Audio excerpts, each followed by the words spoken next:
더 디베이트에 오신 것을 환영합니다. 오늘 우리는 성경에 등장하는 두 가지 이야기, 그러니까 사무엘이 다윗을 왕으로 선택하는 장면과 예수가 태어날 때부터 눈먼 사람을 고쳐주는 그 이야기를 가지고 신앙의 본질이 과연 무엇일지 좀 깊이 파고들어 보려고 합니다. 네, 아주 흥미로운 주제네요. 결국 오늘 우리의 질문은 이걸로 모아질 것 같습니다. 진짜 신앙이라는 게 오랜 시간 공동체가 쌓아 올린 율법과 전통이라는 어떤 안정된 시스템을 따르는 것일까?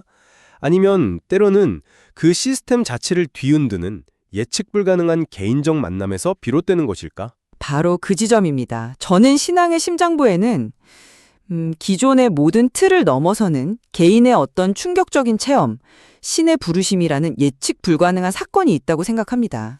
물론 그 개인적 체험의 힘은 대단하죠. 하지만 저는 그 뜨거운 체험이 공동체의 역사와 율법이라는 그 단단한 그릇에 담길 때 비로소 진짜 의미를 갖고 지속될 수 있다, 이렇게 생각합니다. 좋습니다. 그럼 그 이야기부터 시작해보죠. 저는 아무래도 성경을 보면 신앙이라는 게 그렇게 예측 가능한 틀 안에서만 움직이는 것 같지는 않아요. 특히 요한복음 9장의 태생소경 이야기는 정말 극적이지 않습니까? 그는 바리새인들처럼 율법 지식에 해박해서 구원받은 게 아니에요. 그냥 길을 가다가 예수를 만났고 그 만남을 통해서 눈을 떴죠. 육신의 눈뿐만 아니라 영적인 눈까지요. 오히려 바리새인들은 자신들이 쌓아 올린 지식과 안식일 규정이라는 그 확신 때문에 눈앞에서 벌어지는 기적을 보지 못하고 되어려 영적인 소경이 되어버립니다. 다윗의 이야기도 마찬가지죠. 당대의 위대한 예언자였던 사무엘조차도 외모가 훌륭한 장남 엘리압을 보고 이 사람이 왕이구나 라고 확신했지만 신은 그를 선택하지 않았습니다. 사람은 겉모습을 보지만 주님은 마음의 중심을 본다. 이 한마디가 모든 걸 설명해 주는 거죠. 아무도 거들떠보지 않던 막내, 심지어 그 자리에 있지도 않았던 다윗을 불러낸 이 사건이야말로 인간의 기준을 뛰어넘는 신의 자유로운 선택을 가장 잘 보여주는 예라고 생각합니다. 네, 그 파격적인 선택의 순간들이 주는 충격에 대해서는 전적으로 동의합니다. 하지만 저는 그 사건들이 어떻게 마무리되고 또 완성되는지에 더 주목하고 싶습니다. 개인적 체험이라는 건 굉장히 주관적이고 감정적일 수 있잖아요. 자칫하면 그냥 착각에 빠질 수도 있고요. 신앙이 단단해지려면 공동체가 오랜 세월에 걸쳐 다듬어온 전통과 의례라는 구조가 반드시 필요합니다. 다윗의 선택이 파격적이었던 건 사실이지만 그가 왕으로서의 권위를 얻게 되는 결정적인 순간은 기름 부음이라는 공동체의 공식적인 의식을 통했어요. 만약 다윗이 혼자 들판에서 나는 신에게 선택받았다고 외치고 다녔다면 글쎄요, 누가 그를 왕으로 인정했겠습니까? 공동체의 예언자가 와서 공식적으로 기름을 붓는 행위를 통해 그의 개인적인 체험은 비로소 공적인 사명이 되는 거죠. 뭐랄까? 개인적인 스카우트 제의가 구단과 정식으로 계약하고 유니폼을 입는 공식 입단식으로 바뀌는 순간이라고 할까요? 요한복음의 바리새인들 역시 그들을 단순히 꽉 막힌 율법주의자로만 볼 수는 없습니다. 그들의 입장에서 안식일 규정은 신이 주신 질서를 지키려는 어떤 종교적 책무감의 표현이었거든요. 그 질서가 있었기에 이스라엘 공동체가 유지될 수 있었던 거고요. 문제는 율법 그 자체가 아니라 새로운 계시 앞에서 그 율법을 너무 경직되게 해석한 태도에 있는 것 아니겠습니까? 바로 그 지점입니다. 그 종교적 책무감과 확신이 오히려 진실을 보는 눈을 가리는 장벽이 되었다는 점, 이게 핵심 아닐까요? 바리새인들은 자신들의 지식체계, 즉 안식일에는 일을 하면 안 된다는 아주 확고한 틀을 가지고 있었어요. 그래서 눈앞에서 한 사람이 빛을 되찾는 그 명백한 표징을 보고도 안식일을 어겼으니 그는 죄인이다 라고 결론 내려버립니다. 자신들의 시스템에 맞지 않으니까 그 기적 자체를 부정해버린 거죠. 잠깐만요. 그들의 확신을 그렇게까지 부정적으로만 볼 수 있을까요? 그 확신은 하루아침에 생긴 게 아닙니다. 수백 년, 수천 년 동안 이스라엘 공동체가 신의 말씀을 해석하고 지켜오면서 쌓아 올린 신앙의 뼈대였습니다. 그런 기준이 아예 없었다면 신앙은 그야말로 각자의 주관적인 감정에 따라 표류하지 않았을까요? 모든 사람이 나는 어제 신을 만났다고 주장한다면 그 공동체는 어떻게 유지될 수 있겠습니까? 오히려 바리새인들 사이에서도 죄인이 어떻게 이런 표징을 일으킬 수 있느냐라면서 분열이 일어났다는 점이 중요합니다. 그러니까 그들의 논쟁 자체가 율법이라는 공통의 기반 위에서 이루어졌다는 증거죠. 저는 그 기반이라는 것이 새로운 진리를 받아들이는데 걸림돌이 된 경우를 보고 있다고 생각합니다. 반면에 아무런 선입견이 없었던 태생소경을 보세요. 그는 율법에 대해 아는 게 없었어요. 그에게는 오직 내가 눈을 떴다는 자신의 생생한 체험, 그것만 있었을 뿐입니다. 그래서 바리새인들이 그는 죄인이다라고 압박할 때도 그분이 죄인인지는 모르지만 내가 아는 한 가지는 눈먼 내가 지금은 보게 되었다는 것입니다. 라고 아주 당당하게 대답합니다. 이 얼마나 명쾌합니까? 고정된 지식이 아니라 살아있는 체험이 그를 믿음으로 이끈 겁니다. 체험의 중요성은 저도 인정합니다. 하지만 그 체험이 진짜인지 아닌지를 분별하는 기준은 어디에서 올까요?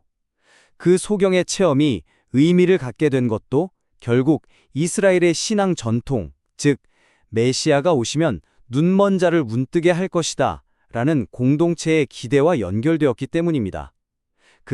그분은 예언자이십니다 라고 고백할 수 있었던 것도 예언자라는 개념 자체가 공동체의 역사 속에 존재했기 때문이죠. 개인의 체험은 결코 진공 상태에서 일어나지 않습니다. 항상 공동체의 언어와 전통 속에서 해석되고 이해되는 법입니다. 그 논리를 따라가면 결국 신의 선택 기준에 대한 문제로 넘어가게 되는데요. 다윗의 경우를 다시 보죠. 사무엘조차 인간적인 기준, 그러니까 외모와 풍채를 보고 판단했습니다. 하지만 신은 그 기준을 완전히 뒤집어 버립니다. 이것은 단순히 의외의 인물을 뽑았다는 수준의 이야기가 아닙니다.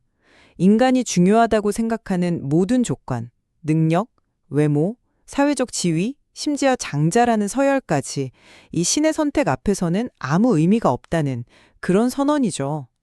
이는 인간 중심의 공로주의, 즉 내가 이만큼 자격이 있으니 선택받을 만하다는 생각을 뿌리부터 흔드는 겁니다. 중요한 건 자격이 아니라 신의 부르심에 응답하려는 그 마음 그 자체라는 거죠. 신의 자유로운 선택이라는 점은 저도 동의합니다.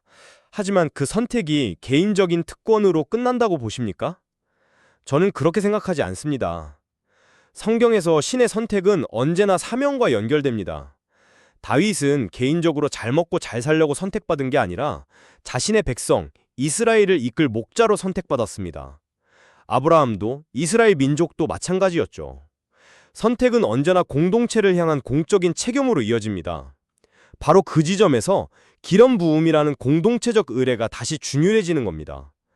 그 의례는 다윗의 파격적인 개인적 선택에 왕으로서의 공적 책임이라는 무게를 더해주고 공동체가 그 선택을 공식적으로 인정하고 받아들이는 통로가 됩니다. 선택은 자유롭지만 그 성취는 공동체 안에서 이루어지는 것이죠. 그 말씀은 체험의 결과를 구조 안에서 해석하는 것에 가깝습니다. 저는 체험 자체의 그 근원적인 성격에 더 집중하고 싶습니다. 빛이라는 개념을 한번 생각해 보시죠.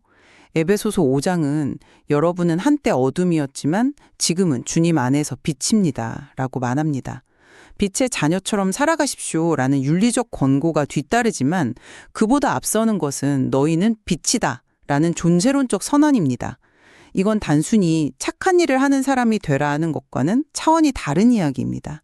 존재 자체가 어두움에서 빛으로 바뀌었다는 거죠. 정체성의 변화가 행동의 변화보다 먼저라는 겁니다. 잠자는 이여 깨어나라. 죽은 이들 가운데에서 일어나라. 그리스도께서 너를 비추어 주시리라는 초기 교회의 세례창과는 바로 이 개인의 영적 각성, 그리스도와의 직접적인 만남을 통한 내적인 조명, 일루미네이션이 신앙의 핵심임을 보여줍니다. 빛의 열매라는 행동은 이 근본적인 내적 변화의 자연스러운 결과일 뿐이죠. 저는 그 점을 좀 다르게 표현하고 싶습니다. 그 존재의 변화라는 것이 진짜인지는 무엇으로 증명할 수 있을까요? 바오로 사도는 곧바로 그 증명을 요구합니다. 그는 빛의 열매를 모든 선과 의로움과 진실이라는 아주 구체적인 윤리적 행동으로 정의합니다. 막연한 내면의 느낌이 아니라는 거죠. 특히 이 구절을 이사야서 58장의 배경에서 생각해보면 의미가 훨씬 명확해집니다. 이사야서에서 신이 진정으로 기뻐하는 단식, 진정한 빛은 굶주린 이와 빵을 나누고 억압받는 이를 풀어주고 헐벗은 이를 입혀주는 그런 공동체 안에서의 정의로운 실천을 통해 드러난다고 말합니다. 바오로가 말하는 빛의 자녀다운 생활도 정확히 같은 맥락입니다. 내적인 깨달음이 이웃과의 관계 속에서 공동체 안에서 구체적인 책임과 윤리적 실천으로 이어지지 않는다면 그건 그냥 자기만족에 머무를 위험이 너무 큽니다. 빛은 자기 자신을 위해서가 아니라 어두운 세상을 비추기 위해 존재하는 것 아니겠습니까? 결국 내적 체험은 공동체적 실천을 통해 그 진정성을 증명받는다고 생각합니다. 오늘 이렇게 이야기를 나눠보니 신앙의 여정에는 기존의 안정된 틀에 안주하지 않고 신의 예측 불가능한 부르심에 마음을 여는 결단이 얼마나 중요한지 다시 한번 확인하게 됩니다. 태생소경처럼 때로는 내가 가진 지식과 경험, 심지어 신앙적 확신까지도 모두 내려놓을 때 비로소 진정한 빛을 마주할 수 있는 것 같습니다. 신앙은 결국 이 예측 불가능성 앞에서 우리 자신을 여는 것에서 시작되는 게 아닐까 싶네요. 동시에 그 예측 불가능한 개인의 체험이 얼마나 연약할 수 있는지도 생각하게 됩니다. 그 뜨거운 만남이 일회성 사건으로 끝나지 않고 한 사람의 인생을 바꾸는 지속적인 힘이 되려면 공동체의 지혜와 전통 속에서 그 의미를 발견하고 다듬어가는 과정이 반드시 필요하다는 것을요. 신앙은 고립된 개인의 깨달음으로 완성되지 않습니다. 다윗의 기름 부음이나 시편의 노래처럼 공동체의 역사와 예식을 통해 그 의미가 깊어지고 다음 세대로 안전하게 전달되는 것이죠. 그렇군요. 결국 신앙이란 이 두 가지 차원, 즉 확립된 구조와 질서가 주는 안정감과 그 틀 자체를 깨고 들어오는 살아있는 신과의 인격적 만남이라는 그 역동적인 긴장관계 그 자체에 있는지도 모르겠습니다. 맞습니다. 어느 한쪽만이 정답이라고 말하기보다는 이 양쪽의 긴장을 건강하게 유지하는 것이 중요하겠죠. 개인의 만남을 이끌어내는 깊이 있는 전통과 또 그 전통을 끊임없이 새롭게 하고 살아있게 만드는 개인의 생생한 만남. 이 둘 사이의 대화가 계속될 때 우리는 본문이 말하고자 하는 신앙의 다층적인 깊이를 더 폭넓게 이해할 수 있을 겁니다.